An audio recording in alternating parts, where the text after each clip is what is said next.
ನಮಸ್ತೆ. Life changing habits ಬದುಕು ಬದಲಿಸುವ 21 ಅಭ್ಯಾಸಗಳು, ಸರಳ ಅಭ್ಯಾಸಗಳು ಸುಂದರ ಬದುಕು ಬರ್ದಿರೋದು ತಾರಾ ಮಂಜುನಾಥ್. ಚಾಪ್ಟರ್ ಹೆಸರು ಉಸಿರಾಡಿ ವಿಮುಕ್ತಗೊಳ್ಳಿ ಮುಗುಳ್ನಗಿ. ಉಸಿರಾಡಿ ರಿಲೀಸ್ ಆಗಿ ನಕ್ಬಿಡಿ ಅಂತ ಎಷ್ಟು ಚೆನ್ನಾಗಿದೆ ನೋಡಿ ಆಯಿತಾ.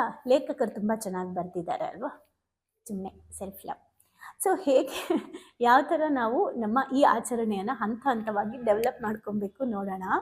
ಮೊದಲನೇದು ಪ್ರಜ್ಞಾಪೂರ್ವಕವಾಗಿ ಉಸಿರಾಡಿ, ಕಾನ್ಷಿಯಸ್ನೆಸ್ಸಿಂದ ಉಸಿರಾಡಿ. ಯಾವ ಥರ? ಬೆಳಗ್ಗಿನ 3 ನಿಮಿಷ ಬೆಳಗ್ಗೆ ಎದ್ದ ತಕ್ಷಣ ದೀರ್ಘವಾಗಿ ಉಸಿರನ್ನು ಎಳೆದುಕೊಂಡು ಕೆಲವು ಸೆಕೆಂಡ್ ಹಾಗೆ ಇಟ್ಕೊಂಡು ಮತ್ತೆ ಅದನ್ನು ದೀರ್ಘವಾಗಿ ಹೊರಗಡೆ ಹಾಕಿ. ಇದೇ ಥರ 10 ಬಾರಿ ಮಾಡಿ. ಉಸಿರನ್ನು ಎಳಿಬೇಕಾದ್ರೆ ಒಳಗಡೆ ನನ್ನಲ್ಲಿ ಶಾಂತಿ, ಸಮಾಧಾನ, ಪ್ರೀತಿ, ಹಣ, ಆರೋಗ್ಯ, ನೆಮ್ಮದಿ, ಎಲ್ಲ ಸಕಾರಾತ್ಮಕ ಶಕ್ತಿ ಬರ್ತಾ ಇದೆ ಅಂತ ಹೇಳ್ಕೊಳ್ಳಿ. ನನ್ನೊಳಗಡೆ ಇರೋ ಅಹಂಕಾರ, ಅಜ್ಞಾನ, ನೋವು, ದುಃಖ, ಟೆನ್ಷನ್, ಪ್ರಾಬ್ಲಮ್ ಎಲ್ಲ ಹೊರಗೆ ಹೋಗ್ತಾ ಇದೆ ಅಂತ ರಿಲೀಸ್ ಮಾಡಿ. ಇಷ್ಟು ನಾನು ಇಲ್ಲಿ ಹೇಳಬೇಕಾದ್ರೆ ಎಷ್ಟು ಜನಕ್ಕೆ ರಿಲೀಫ್ ಅನ್ನಿಸ್ತು. ಒಂದ್ಸಲ ಟ್ರೈ ಮಾಡಿ, ಇಲ್ಲೇ ಟ್ರೈ ಮಾಡಿ, ನಿಮಗೆ ಗೊತ್ತಾಗುತ್ತೆ. ಓಕೆ, ವಿಡಿಯೋ ಪಾಸ್ ಮಾಡಿ, ಟ್ರೈ ಮಾಡಿ, ವಿಡಿಯೋ ಕಮೆಂಟ್ ಮಾಡಿ, ಏನು ಡಿಫ್ರೆನ್ಸ್ ಆಯಿತು ಹೇಳಿ. ಓಕೆ, ಸೊ ಇದು ಇಂಪಾರ್ಟೆಂಟ್. ಎರಡನೇದು, ಉಸಿರಾಡಬೇಕಾದ್ರೆ 10 ಟೈಮ್ಸ್ ದೀರ್ಘವಾಗಿ ಎಳೆದು ಅಲ್ಲೇ ಉಸಿರಿಟ್ಕೊಂಡು ಮತ್ತೆ ದೀರ್ಘವಾಗಿ ಬಿಡೋದು. ಇದಕ್ಕೆ ನಾವು ಪೂರಕ, ರೇಚಕ, ಕುಂಭಕ, ಶೂನ್ಯ, ಪೂರಕ, ಕುಂಭಕ, ರೇಚಕ, ಶೂನ್ಯಕ ಅಂತ ಕರೀತಾರೆ. ಅಂದರೆ ನೀವು ಒಳಗಡೆ ತಗೊಳ್ಳೋದು ಪೂರಕ, ನೀವು ಅಲ್ಲೇ ಉಸಿರನ್ನ ಇಟ್ಕೊಳ್ಳೋದು ಕುಂಭದ ಥರ ಅಲ್ಲೇ ಇಟ್ಕೊಳ್ಳೋದು. ಉಸಿರನ್ನ ಹೊರಗಾಗಬೇಕಾದ್ರೆ ರೇಚಕ, ರಿಲೀಸ್, ಎಕ್ಸೇಲ್. ಆ ಉಸಿರನ್ನ ಬಿಟ್ಟು ಹೊರಗಡೆನೆ ಉಸಿರನ್ನ ಕಳಿಸ್ಬಿಟ್ಟು ಹಾಗೆ ಮತ್ತೆ ಬ್ಲಾಕ್ ಮಾಡೋದು ಶೂನ್ಯಕ. ಇದು ಹೈ ಲೆವೆಲ್ ಸ್ಪಿರಿಚುವಲ್ ಪ್ರಾಕ್ಟೀಸ್ಗಳನ್ನ ಮಾಡ್ತಾ ಶೂನ್ಯಕ ಸ್ಥಿತಿ, ಕುಂಭಕ ಸ್ಥಿತಿ ಹೆಚ್ಚು ಪ್ರಾಕ್ಟೀಸ್ ಮಾಡೋದ್ರಿಂದ ಆಧ್ಯಾತ್ಮದ ಒಂದು ಅವೇರ್ನೆಸ್ ಜಾಸ್ತಿ ಆಗುತ್ತೆ. ಓಕೆ, ಇದನ್ನು ಬುಕ್ಕಲ್ಲಿ ಬರ್ದಿಲ್ಲ. ಸೊ ನಿಮಗೆ ಒತ್ತಡ ಅನ್ನಿಸಿದಾಗ 2ನೇ ಹಂತ ಅನ್ನೋ ಶಬ್ದ ಯೂಸ್ ಮಾಡಿ. ಇಲ್ಲಿ ಒಂದ್ಸಲ ಎಲ್ಲರೂ ಅನ್ನಿ. ಒಂಥರ ರಿಲೀಸ್ ಆಯಿತು ಹೌದಾ, ರಿಲ್ಯಾಕ್ಸ್ ಆಯಿತು ಹೌದಾ. ಎಸ್, ಈ ಶಬ್ದನ ಬಳಸಿ. ಓಕೆ, ಸೊ ದೀರ್ಘವಾಗಿ ಮೂಗಿಂದ ಉಸಿರನ್ನ ತಗೊಂಡು ಬಾಯಿಂದ ಉಸಿರನ್ನ ಬಿಡ್ತಾ ಅಂತ ಮಾಡಿ. ಈ ಶಬ್ದವನ್ನು ಮಾಡೋದ್ರಿಂದ ನಿಮ್ಮೊಳಗಡೆ ಈ ಮೂಲಕ ನಕಾರಾತ್ಮಕ ಭಾವನೆಯು ನಿಮ್ಮ ದೇಹವನ್ನು ಬಿಡುವುದನ್ನು ಗಮನಿಸಿ. ಇದನ್ನು ಮಾಡಬೇಕಾದ್ರೆ ನಿಮ್ಮ ಬಾಡಿಯಿಂದ ನೆಗೆಟಿವ್ ಥಾಟ್ಸ್ ಎಲ್ಲ ರಿಲೀಸ್ ಆಗ್ತಾ ಇದೆ, ರಿಲೀಸ್ ಆಗೋದನ್ನು ಅಬ್ಸರ್ವ್ ಮಾಡಿ. ಇದೇ ತರಹ 5 ರಿಂದ 7 ಬಾರಿ ಮಾಡಿ ಆ ಅದ್ಭುತವಾದ ಒಂದು ಬ್ಯೂಟಿಫುಲ್ ಎಕ್ಸ್ಪೀರಿಯನ್ಸ್ಗೆ ಸಾಕ್ಷಿಯಾಗಿ. ಈ ವಿಧಾನವನ್ನು ಹವಾಯನ್ ಮತ್ತು ಶಾಮಾನಿಕ್ ಸಂಪ್ರದಾಯಗಳಲ್ಲಿ ನಕಾರಾತ್ಮಕ ಶಕ್ತಿಯನ್ನು ಶುದ್ಧೀಕರಿಸಲು ಬಳಸ್ತಾರೆ. ಅಂದರೆ ಈ ಹವಾಯಿನ್ ಸಂಪ್ರದಾಯಗಳಲ್ಲಿ ಏನು ಮಾಡ್ತಾರೆ ಅಂದರೆ ಉಸಿರನ್ನ ಅವರು ಇದನ್ನು ಮಾಡಿಸ್ಬಿಟ್ಟು ಅಂತ ರಿಲೀಸ್ ಮಾಡಿಸಿ ಏನೇನೋ ಪ್ರೊಸೆಸ್ ಇದೆ, ಎದೆ ಹತ್ರ ಇಟ್ಬಿಟ್ಟು ರಿಲೀಸ್ ಮಾಡೋದು ಎಲ್ಲ ಇದೆ.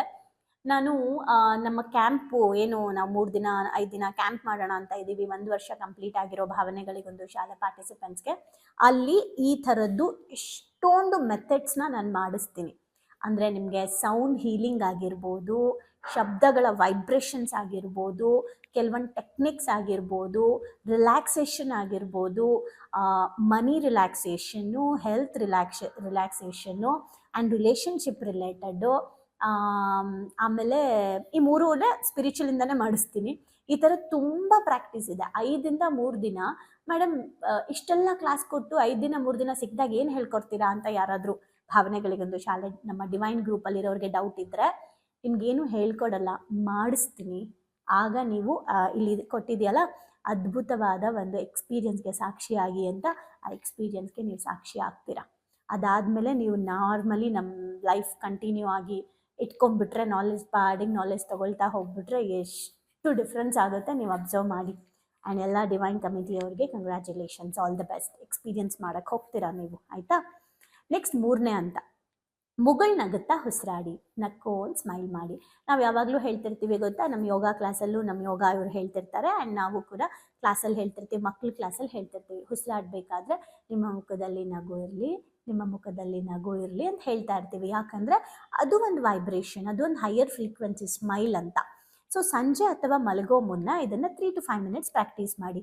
ಆರಾಮಾಗಿ ಕೂತ್ಕೊಳ್ಳಿ, ಕೈನ ನಿಮ್ಮ ಹೃದಯದ ಮೇಲೆ ಇಟ್ಕೊಳ್ಳಿ, ಮತ್ತು ಇನ್ನೊಂದು ಕೈನ ಹೊಟ್ಟೆ ಮೇಲೆ ಇಟ್ಕೊಳ್ಳಿ.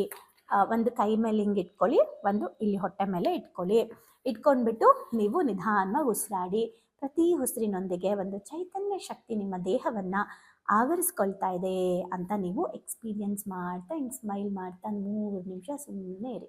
ಆಮೇಲೆ ಹಾಗೇ ಮಲ್ಕೊಳ್ಳಿ. ಎಷ್ಟು ಒಳ್ಳೆ ನಿದ್ದೆ, ಎಂತೆಂಥ ಒಳ್ಳೆ ಕನಸು, ಮುಂದೆ ಲೈಫಲ್ಲಿ ಆಗುವಂಥ ಎಷ್ಟೊಂದು ವಿಚಾರಗಳ ಬಗ್ಗೆ ಕಾನ್ಷಿಯಸ್ನೆಸ್ ಎಲ್ಲವೂ ಬಿಲ್ಡ್ ಆಗುತ್ತೆ. ಉಸಿರಾಟ 1ರಿಂದ ಇಷ್ಟು ಬೆನಿಫಿಟ್ ಇದೆ ನೋಡಿ. ಅದಕ್ಕೆ ಹೇಗೆ ಮಾಡಬೇಕು ಅಂತ. ಓಕೆ, ಡಾಕ್ಟರ್ ಆಂಡ್ರೋ ವೇಲೆ ಅವರ ಉಸಿರಾಟದ 4-7-8 ಅಂತ ಒಂದು ವಿಧಾನ ಇದೆ. 4 ಅಂದರೆ 4 ಸೆಕೆಂಡ್ ಕಾಲ ಉಸಿರನ್ನು ಒಳಗಡೆ ಇಟ್ಕೊಳ್ಳೋದು, 7 ಸೆಕೆಂಡು ಉಸಿರನ್ನು ಅಲ್ಲೇ ಇಟ್ಕೊಳ್ಳೋದು, 8 ಸೆಕೆಂಡು ಅದನ್ನು ಹೊರಗಡೆ ಹಾಕೋದು. ಇದನ್ನು 4 ಬಾರಿ ಮಾಡಿದ್ರೆ ಕೂಡ ನಕಾರಾತ್ಮಕ ಭಾವನೆ ದೂರ ಆಗುತ್ತೆ. ಇದೆಲ್ಲವೂ ಬ್ರೆತ್ ವರ್ಕಲ್ಲಿ ಮಾಡಿಸ್ತಾರೆ. ಓಕೆ, ನೆಕ್ಸ್ಟ್ ಈಗ ನಾವು ಇಷ್ಟುಲ್ಲೂ ಏನು ತಿಳ್ಕೊಬೇಕು ಅಂತ ಬಂದಾಗ ನೋಡಿ, ನಾವು ಉಸಿರಾಡ್ತಾ ಇದ್ವಿ, ಆದರೆ ಕಾನ್ಷಿಯಸ್ಸಿಂದ ಮಾಡ್ತಾ ಇದ್ವಾ? ಉಸಿರಾಡೋದ್ರಿಂದ ಬರೀ ನಾವು ಉಸಿರಾಟ ಯಾಕೆ ಬೇಕು, ಅಯ್ಯೋ ಬದುಕಕ್ಕೆ ಬೇಕು ಅಂತ ಅಂತಿದ್ವಿ. ಇವತ್ತು ಉಸಿರಾಟ ಯಾಕೆ ಬೇಕು ಅಂದರೆ ಬದುಕೋಕೆ, ಬದುಕನ್ನು ಚೆನ್ನಾಗಿ ಇಟ್ಕೊಳ್ಳೋಕ್ಕೆ, ಆನಂದದಿಂದ ಬದುಕೋಕೆ, ತೃಪ್ತಿಯಿಂದ ಬದುಕೋಕೆ, ಮುಕ್ತಿಯನ್ನು ಪಡೆಯೋಕೆ ಎಲ್ಲದರಲ್ಲೂ ಸಪೋರ್ಟ್ ಆಗುತ್ತೆ. ಹಾಗಾಗಿ ಉಸಿರಾಟವನ್ನು ಕಾನ್ಷಿಯಸ್ನೆಸ್ಸಿಂದ ಮಾಡಿ. ಹಾಗಿದ್ರೆ ಇದಕ್ಕೆ ಲೈವ್ ಎಕ್ಸಾಂಪಲ್ ಏನೆಲ್ಲ ಬೆನಿಫಿಟ್ಸ್ ಇದೆ, ಇದು ಇನ್ನೂ ಯಾವ ಥರ ಒಂದು ಕಾನ್ಷಿಯಸ್ನೆಸ್ ಬಿಲ್ಡ್ ಮಾಡ್ಕೊಬೇಕು ಅನ್ನೋದನ್ನು ನಾನು ನೆಕ್ಸ್ಟ್ ಎಪಿಸೋಡಲ್ಲಿ ಹೇಳ್ತೀನಿ. ಜೊತೆಗೆ ಆ್ಯಡ್ ಆನ್ ಮಾಡ್ತೀನಿ, ನಿಮಗೆ ಕೆಲವೊಂದು ಇಲ್ಲಿ ಇಲ್ಲದೆ ಇರೋದನ್ನು ನಾನು ಹೇಳ್ತೀನಿ ಯಾವ ಥರ ನೀವು ಮಾಡ್ಕೋಬೋದು ಅಂತ. ಓಕೆನಾ? ಏನು ಅರ್ಥ ಆಯಿತು ಅಂತ ಕಮೆಂಟ್ ಮಾಡಿ. ಆ್ಯಂಡ್ ನೀವು ಪ್ರಜ್ಞಾಪೂರ್ವಕವಾಗಿ ಉಸಿರಾಡಿ. Thank you. ಭಾವನೆಗಳಿಗೊಂದು ಶಾಲೆಗೆ ಬಂದು ತುಂಬಾ ಖುಷಿ ಆಯ್ತು. ಲೈಫಲ್ಲಿ ತುಂಬಾ ಅಂದ್ರೆ ತುಂಬಾ ಕ್ಲಾರಿಟಿ ಬಂದಿದೆ. ತುಂಬಾನೇ ಬದಲಾವಣೆ ಆಗಿದೆ. ನಂಗೆ ತುಂಬಾ ಖುಷಿ ಇದೆ ನಾನು ಇಲ್ಲಿಗೆ ಬಂದಿರೋದು. ನನಗೆ ತುಂಬಾ ಖುಷಿ ಆಗ್ತದೆ. ಪ್ರತಿಯೊಂದಕ್ಕೂ ಸ್ಫೂರ್ತಿ ಸಿಕ್ಕಿದೆ, ನೆಮ್ಮದಿ ಸಿಕ್ಕಿದೆ. ಒನ್ ವರ್ಡ್ ಅಲ್ಲಿ ಹೇಳ್ಬೇಕಂದ್ರೆ ಇಟ್ ಈಸ್ ಅಲ್ಟಿಮೇಟ್. ಲೈಫ್ ತುಂಬ ಕಾಂಪ್ಲಿಕೇಟ್ ಅಂದ್ಕೊಂಡಿದ್ದೆ, ಬಟ್ ಈ ಕ್ಲಾಸಿಗೆ ಸೇರಿದ್ಮೇಲೆ ತುಂಬ ಈಸಿಯಾಗಿ ಅರ್ಥಪೂರ್ಣವಾಗಿ ಹೇಗೆ ಜೀವಿಸ್ಬೇಕು ಅನ್ನೋದು ಗೊತ್ತಾಯಿತು. ಆ್ಯಕ್ಚುಲ್ ಆಗಿ ನಂಗೆ ತುಂಬ ಖುಷಿ ಇದೆ ನಾನು ಇಲ್ಲಿಗೆ ಬಂದಿರೋದು. ಈ ಒಂದು ವರ್ಕ್ಶಾಪ್ ಬಂದಿರೋ ಉದ್ದೇಶ ಅಂದರೆ ತಾರಾ ಮೇಡಮು ಏನೇ ಕೊಟ್ಟರು ಒಂದು ಅದ್ಭುತವಾಗಿ ಸ್ಪೆಷಲ್ ಆಗಿ ಕೊಡ್ತಾರೆ ಅನ್ನೋ ನಂಬಿಕೆ ಇದೆ. ಈ ಒಂದು ವರ್ಕ್ಶಾಪಲ್ಲಿ ಇನ್ನೂ ಅದ್ಭುತವಾಗಿ ಸಿಗ್ತದೆ ಅಂತ ನಂಬ್ಕೊಂಡು ಬಂದಿದ್ದೀನಿ. ಖಂಡಿತ ಆಗುತ್ತೆ.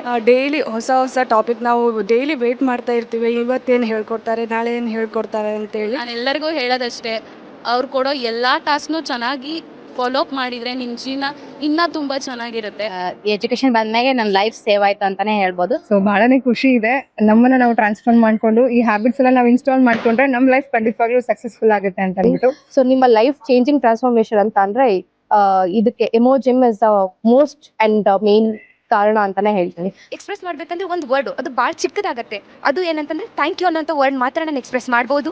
ಒಂದೊಂದು ಸ್ಟೆಪ್ಪಲ್ಲೂ ನಾವು ಚೇಂಜ್ ಆಗ್ತಿದ್ದೀನಿ ಅನ್ನೋದು ತುಂಬ ನನಗೆ ಅಳವಡಿಕೆ ಆಗ್ತಿದೆ. ಮತ್ತು ಎಲ್ಲ ಸ್ಕೂಲು ಕಾಲೇಜ್ಗಳಲ್ಲೂ ಇದೊಂದು ಸಬ್ಜೆಕ್ಟ್ ಅಂತ ಇಡಬೇಕು ಮಕ್ಕಳಿಗೆ. ಎಲ್ರಿಗೂ ಯೂಸ್ ಆಗುವಂಥ ಕ್ಲಾಸ್ ಇದು, ಯೂನಿಕ್ ಆಗಿದೆ. ಇಮೋಜಿಮ್ ಟೀಮ್ಗೆ ಥ್ಯಾಂಕ್ ಯು. ಎಲ್ಲ ನಡೆಸ್ತಾ ಇರುವಂಥ ತಾರಾ ಮೇಡಮ್ಗೆ, ಸಂದೇಶ್ ಸರ್ಗೆ, ಜೊತೆಗೆ ಎಮೋಜಿಮ್ ಟೀಮ್ಗೆ thank you so much. So ಯಾರ್ಯಾರೆಲ್ಲ ಸೇರ್ಕೊಂಡಿಲ್ಲ ದಯವಿಟ್ಟು ಸೇರ್ಕೊಳ್ಳಿ. So it is very utilizing. Life long ಯಾರಿಗಾದ್ರೂ ಚಿರಋಣಿಯಾಗಿರ್ತೀವಿ ಅಂದರೆ ಅದು ಸಂದೇಶನ ಮತ್ತು ತಾರಾ ಮ್ಯಾಮ್. ಸೊ ಬನ್ನಿ ಭಾವನೆಗಳಿಗೊಂದು ಶಾಲೆನ ಎಂಟರ್ ಆಗಿ ಅದನ್ನ ಫೀಲ್ ಮಾಡಿ. ಅಂದ್ರೆ ರಿಕ್ವೆಸ್ಟ್ ಮಾಡ್ಕೊಂತಿದ್ದೀನಿ ನಿಮಗೆ, ಇದರಿಂದ ಲಾಸ್ ಆಗೋದಂತೂ ಏನೂ ಇಲ್ಲ, ಬಟ್ ಲೈಫಲ್ಲಿ ತುಂಬಾನೇ ಪಡ್ಕೊಂತೀನಿ ನಾನು. ಅದಕ್ಕೆ ನಾನು ಶೋರ್ ಗ್ಯಾರಂಟಿ ಕೊಡ್ತೀನಿ ನಾನು. ಎಲ್ಲೋ thank you to Tara ma'am and Sandesh sir. Thank you to whole my ಎಮೋಜಿಮ್. Thank you.